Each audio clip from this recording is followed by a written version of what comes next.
Hi everyone, it's Felicia here checking in with you on day 2 of the Total Business Mastery Seminar. Did you know that there are 4 principles of marketing strategy? I didn't either. Watch this brand new footage where Brian explains exactly what they are and how you will become more successful once you start using them. Of ourselves. Oh yes. Sometimes I ask my business clients, I say, who sets your prices? Sometimes I have a whole room full of business owners. Who sets your prices, by the way? And who determines your market share? And who determines your profit levels? And who determines how fast you grow? And who determines the future of your business? I do, we do. No, you don't. Your competitors do. Your competition determines everything. Your competition determines your level of sales, the prices you charge, and how much money you make. I've done a lot of work on military strategy, and one of the great principles I learned in military strategy is that no strategy can be made independent of the enemy. In other words, you can't sit there and plan military strategy ignoring who your enemy is and where they are and how big they are and what their plans and intentions are. So no strategy in business can be made without thinking about your competition and who are they and what do they do and why do people buy from them and how can I get them to buy from me and how will they react if I get their customers. There's volumes of books in the libraries on this, and I've got them all. There's one book called Competitive Analysis. It's this big, by Michael Porter. It's about 600-800 pages, and it's all on the things that you have to think about to position against competition. Big stuff. You can get PhDs in marketing focused on competitive analysis. So the 4 principles of marketing strategy are these. Number 1 is your decisions in these 4 areas. Your decisions in these 4 areas determine the success or failure of your business. The first is specialization. Specialization is determining where you are going to specialize, which we'll talk about in your product or service. And I'll talk about this, I'll define it a little bit better. The second is differentiation. Differentiation is really the key to business. And they say that all business strategy is differentiation strategy. Competitive advantage is how it is that you are different and better than your competitors. Because human beings in the marketplace, customers, always want to know why should I buy from you rather than from someone else. And you'd better give me a better reason than your competitor does, or I'll buy from your competitor. And it's not personal. It's just I want to get the very best deal. As a customer, I want to get the highest quality for the lowest price. You tell me why I should buy from you, why you are giving me the highest quality, the lowest price, and if your answer is better than that of your competitors, I'll buy from you. And if it's not, I won't. And it's not personal. No emotion involved. We get emotionally involved because it's our business. So differentiation is the key, is how and why and where are you different. Segmentation means looking at your market and saying, who are the specific customers in the market who value my area of differentiation and who will pay more for my area of specialization than anybody else. So in other words, in every marketplace, and they say that all marketing today is segmentation, is segmenting and identifying those customers who are most likely to buy from you the fastest. And finally, there's concentration. Once you have determined your very best market segment for what you do really well, what you do is you focus all your energies on them. So let's look at these. Specialization says this is the product, service, customer, market, or area of technology where you focus all your efforts. We also say in specialization, it can be a product or service, it can be a particular customer that you want to serve, or it can be a particular market area that you want to work in. I'll give you an example. McDonald's. McDonald's customer is people who want to eat quickly, and they want cleanliness, efficiency, value, price, and pleasant surroundings. And so what they will do is they will offer every product that they possibly can for people who want to eat quickly, whether it's a salad or whether it's a shake or whether it's a type of coffee or whether it's, in other words, they're constantly looking for other products that they can offer to that customer who's in that market segment, which wants to eat quickly and efficiently. And they test continually. Very clear about that. So the next one is, look at that. Oh, okay. And so differentiation is your competitive advantage, which you've heard me talk about, but you'll never hear me talk about too much. Because if you can identify and or create a competitive advantage and convey it to your customers, the dam will break. You can make more sales and more money in a year with a clear competitive advantage to your customers than you might make in a lifetime if your competitive advantage is unclear. So number two, it's your area of excellence or superiority. It's something that you do better than anybody else. And I sometimes joke, why is your product or service better? And they say, quality and service, quality and service, quality and service. We give quality and service. And people don't understand that that is only an answer if your competitors offer zero quality and zero service. In other words, other than that, it's not an answer. If a person says, well, you should buy from us because of our quality and service, they're saying, I do not have the slightest idea why anybody should buy from me. I'm a complete idiot, and I'm a danger to my company and probably to my whole society. So it's interesting when Steve Jobs looked at the BlackBerry, looked at all the cell phones that were out there, and he sat down with his engineers, and he said, I want a phone that you can activate with one button. They said it's impossible. All these other phones have all these other buttons that you turn off and on. He said, I want a phone that you can activate with one button. And he kept sending them back and sending them back until they finally came with the one button. You activate it, put in your code, and bam, you have all your apps and you're ready to go. The game is on. One button. It's never been done before in history. Can't be done, can't be done, can't be done, can't be done. I want it done. And there's the phone. He said, cell phones today should not be so darn complicated to start up, use, get around, and so on. I had a BlackBerry, and to get an app on a BlackBerry, which has far fewer than Apple, is almost like you need an act of Congress to get a damn app. I mean, you know what I'm talking about? They're so hard. And you go to BlackBerry, and I go to Apple, which my family and my staff got me into. Within half an hour, I had 30 apps loaded. I mean, it's unbelievable. You're loading them one at a time. Whoa! And now you can float the whole world. And the stuff that's on there for apps, just the free apps blow your mind, much less the paid apps. And now you have 486,000 apps. Think about that. But they make it easy. So Apple says you come to us and it's easy.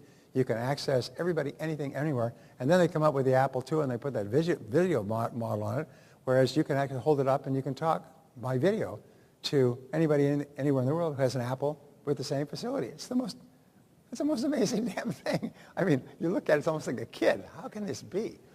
So what is yours? And if you don't have it, you can't compete. But if you do have it, you sell 50 million sets and become the highest valued company in the world in 5 years if you can be really clear about an area of excellence that people want and will pay for. Your unique selling proposition. What is it that, and this is called your USP. Your USP is the one thing that you offer that no other competitor offers in the whole world. It's unique. What do we know about the word unique? Is that it cannot be modified. It's the only adjective that cannot be modified. You can have more, and you can have greater, and you can have greatest, but you cannot have more unique or uniquer or less unique or uniquest. You have only one word, unique. Each person here is unique. You are not uniquer. You are not the uniquest. You are unique because there's only one of you in the entire world. So therefore, what is your unique selling proposition? I've worked with people, have spent hours to identify this, and when they finally identified it, their business went up 500% in the next 12 months. They could not believe it. They went from struggling to living in a big home, driving a Cadillac or a Mercedes, because they finally found it, and that all of your advertising, all of your promotion, all of your work is focused on conveying that USP to your customers, getting it to them so that they are clear what it is. And if it's what customers want and value and will pay for, they will line up around the street. Remember when they brought out the iPad? Because of the iPhone, nobody really knew it was in the iPad, except it was going to be like a whole broad screen. It was going to have everything that a computer had. They lined up around the streets by the hundreds to lay $500 down. $500. I don't know about you, but I think $500 is a lot of money, wouldn't you say? $500? These are poor people with flip-flops and sandals and tractor caps willing to put their $500 down to get this, because they didn't know what it was, but it's going to be like an iPod, an iPhone with a bigger screen, plus all kinds of other capabilities. Wow. And you know what they did? They sold 25 million of them in less than a year. 25 million of them. And they totally changed the book retailing industry. The book retailing industry, like a ship that turned over, went from basically hardcover books in bookstores. It flipped. Now 51 to 55% of all books are being purchased as ebooks, and the reason is because of the iPad. Because iPad owners are readers, and they buy an average of 200 to 300 books in the first year. And the whole market flipped, and Borders, one of the biggest and oldest bookstores in America, went bankrupt all in less than a year when the iPad was introduced. Can you imagine? I mean, we're living in pretty turbulent times Wouldn't you? Imagine a company that spent decades building was bankrupt nationwide within a year with the advent of one new technology. So, what is your unique selling proposition? Theirs is convenience. You can get everything fast, everything convenient, more convenient than anyone else. Everybody tries to compete with the iPhone or the iPad, can't do it. The Nook can't do it. The Hewlett-Packard got into it with their tablet and just quit. They just can't do it. Now, who is it? Not Samsung, but the Korean company is trying to compete and so on. But they have a unique selling proposition. So my question is, what is yours? And I'm going to ask you to answer that. What is yours? What is it that you offer that nobody else offers? Now, here's an insight. If you're offering something that everybody else sells, let's say you're a real estate agent. What's your unique selling proposition as a real estate agent if every other real estate agent with 100 miles has same unlimited access to the MLS? What is your USP? What can it be? What could it be? What should it be? Come on. Jeez. Well, the answer is yourself. Because the product is all the same. You don't even control the product. You don't even control the marketing. Everybody else can have it. So what makes top realtors, I work with top realtors. The average realtor makes about $25,000 a year. I work with an entire room full of realtors. The average income is $833,000 a year on straight commission selling. And they all started off with nothing, and they're now at the top of their field. And some of them make several million selling homes. What's the difference? Personality.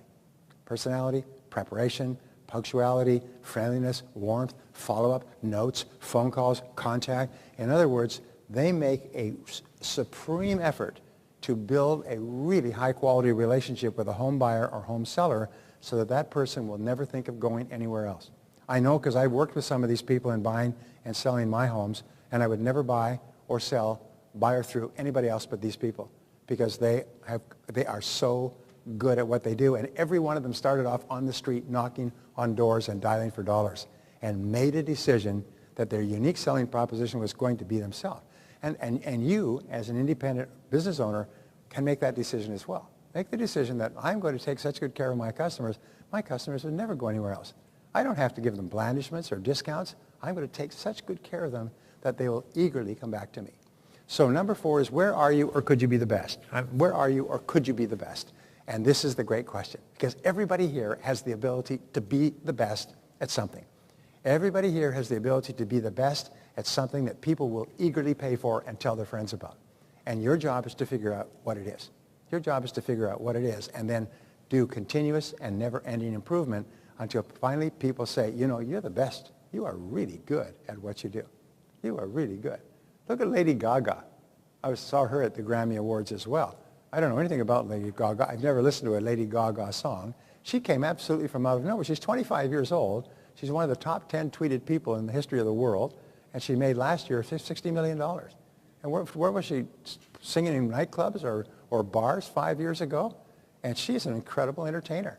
And there ain't nobody like Lady Gaga. You know what I'm talking about? It's unbelievable.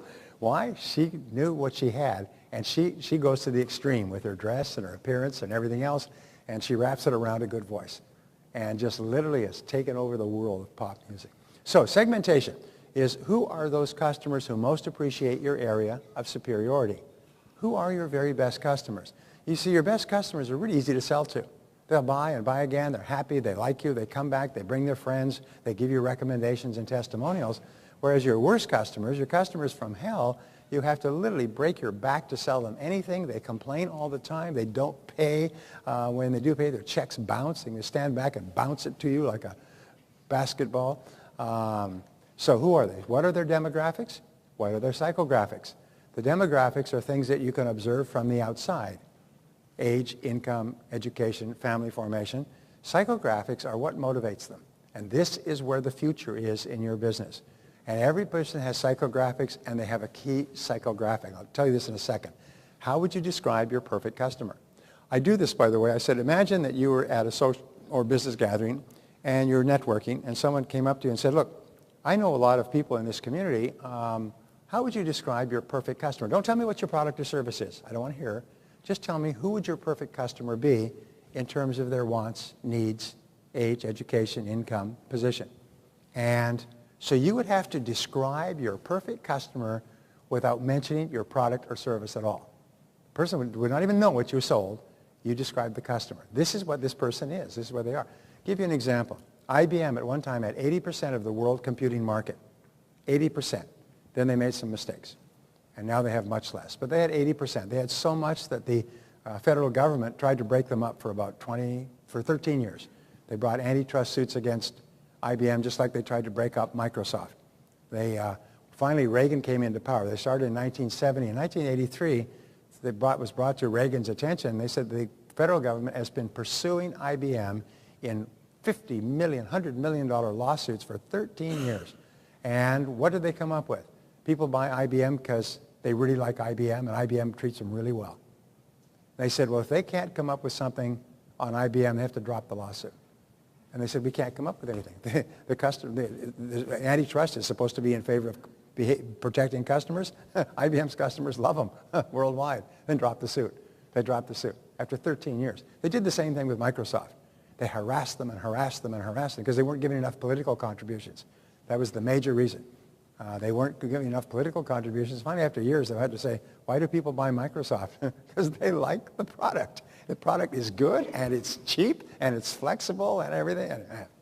So how would you describe your perfect customer? The point I was making with IBM is IBM realized that when they first started selling the 360 mainframe in 1964, the customer was really the president of the company making a major strategic decision: are we going to put everything in our company on computers? Because everything was paper at that time, you know. And so they would have to make their presentations to the senior executives of the company and work out all the numbers and so on. But as computers became more and more popular and they started to have PCs and desktops and so on, the whole decision-making shifted to the purchasing manager of the large companies. And so they had to focus and change all of their marketing so it focused it on purchasing managers. And they learned more about how purchasing managers think and walk and talk and eat and breathe and communicate, and where they're educated and the size of their family and their income and their psychographics and demographics. And they focused all of their effort on purchasing managers and became the biggest selling company in the world, 80% of the world market, because they knew their customer. I hope I'm making a point here. Many people, you say, describe your customer to me without mentioning your product or service. They go, huh? Well, somebody wants it? Duh. All right. So demographics. Here are the key demographics. And by the way, if you don't know these, find out. What we do, you know how we find out? Do surveys. Ask your customers. Offer them a prize if they'll fill in the blanks. Age, gender, that's important. Income, how much do they earn? Education, how well educated are they? Occupation, what sort of work do they do? Location, where do they live, and so on. And family status. Those are the main demographic features. And you've got to be very clear, because if you change the demographics of your customer, you change your total marketing approach, your selling approach, your packaging, your product, your service, your people, and everything else. Now, your psychographics are even more important, and this is really neat, is what are their goals and ambitions? Because remember, people are motivated to buy because you offer to help them achieve a goal that they have. Or, what are their wants and needs and motivations? They're motivated to buy because they have a need for what you're selling. And what are their hopes and dreams and aspirations? Where do they want to be in the future? And can your product or service help them get there? And 4, what are their fears or doubts or worries? Here's one of the great breakthrough discoveries for me in the last few years, is there's always one reason why people will buy from you. There's one major reason, and you have to find out what it is and convince the prospect that you can give them that benefit. There's always one major fear that will hold them back. There's always one major doubt that holds them back from buying, and you must find out what that is and alleviate it. You've got to do both in every sale. What's the major reason? How does Brendan alleviate the fear of making a mistake of going to his program? How does he do that? Yes. Not only that, not only is the entire fee is refundable, he'll pay your airfare and your hotel. And he does, by the way. He'll pay your airfare and hotel for coming just to not waste your time, because he's so confident in the value of his program. So in other words, he's making it a risk-free thing for you to do. What is the biggest risk that you have with Brendan's terms and conditions?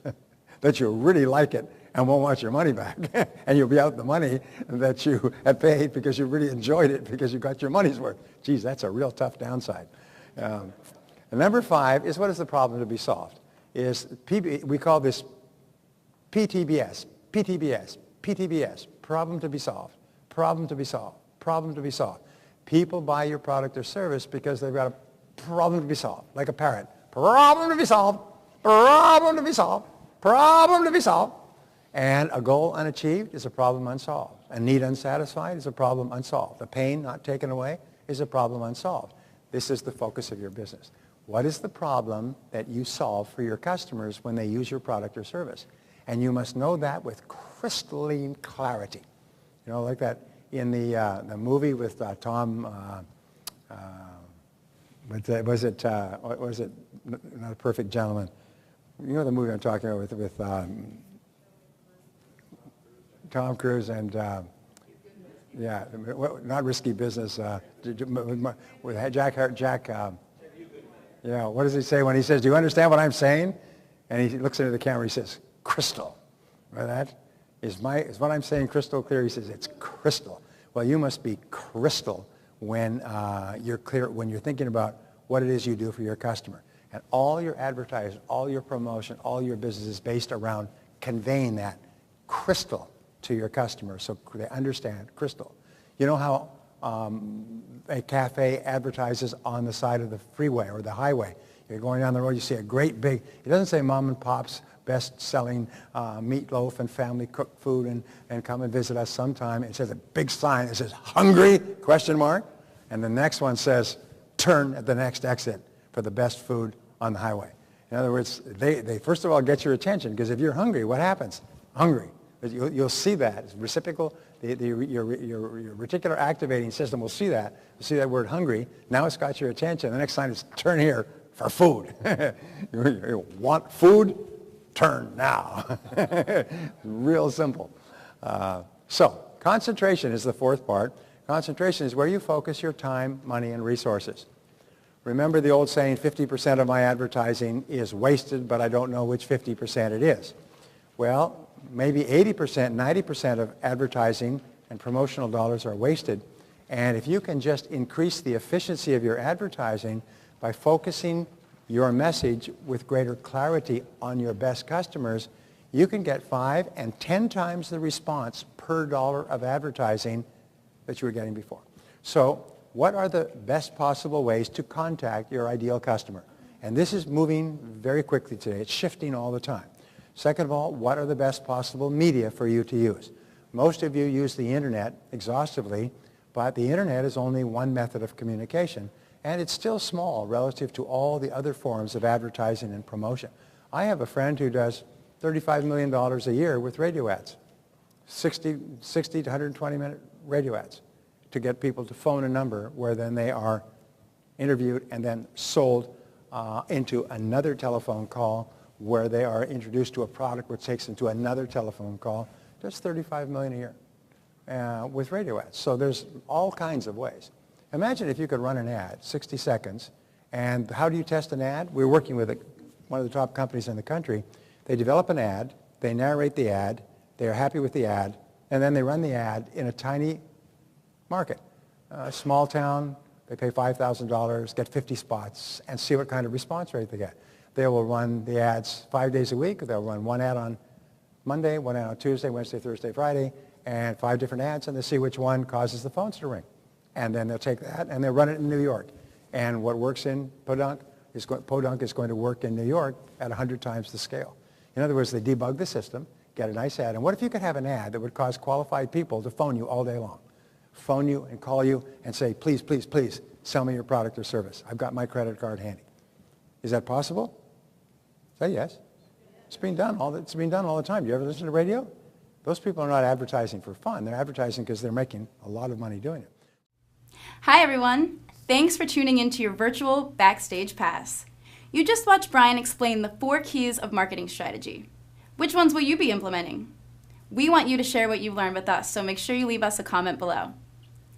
This concludes our Backstage Pass for Day 2 at the Total Business Mastery event, but if you want to see what happened over the past 2 days and get live streaming access to Day 3, click the Get Virtual Access Now button below.